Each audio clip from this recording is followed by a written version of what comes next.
A light dusting, they said. Wouldn't stick, they said.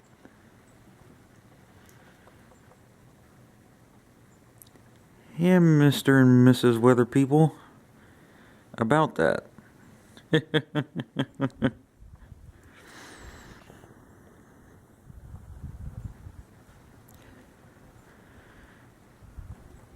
Anybody that thinks it will never snow in Georgia,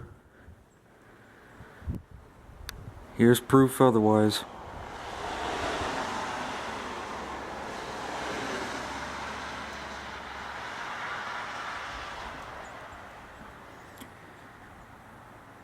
I think at minimum we've had about 4 inches or so.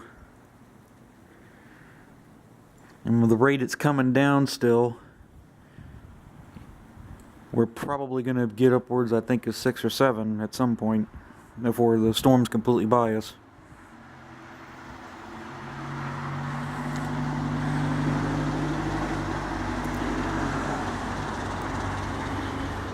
But needless to say, I got my Christmas wish. I wanted snow, and we're getting plenty of it.